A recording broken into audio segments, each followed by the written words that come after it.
జాతీయ విద్యా ప్రణాళిక చట్టం 2005 ఆధారంగా ఎన్సీఈఆర్టీ రూపొందించిన సిలబస్ కింద ఇచ్చిన ప్రమాణాల ఆధారంగా అభివృద్ధి పరిచింది. పిల్లల అభివృద్ధి దశల వారీగా మానసిక విజ్ఞాన శాస్త్రం ఆధారంగా సరైన అంశాలను ఇతివృత్తాలను కలిగి ఉండడం.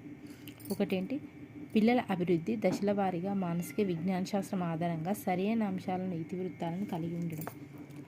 నెక్స్ట్, రాజ్యాంగంలో పొందుపరిచిన విలువలను చేరుస్తూ అన్ని పాఠ్యాంశాలను తయారు చేయడం. ఏంటి, రాజ్యాంగంలో పొందుపరిచిన విలువలను చేరుస్తూ అన్ని పాఠ్యాంశాలను తయారు చేయడం.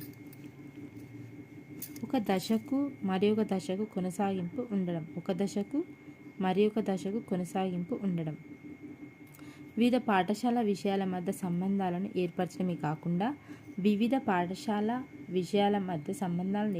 కాకుండా ఆ విషయాల్లో ఉన్న వివిధ అంశాల మధ్య కూడా సంబంధం ఉండడం.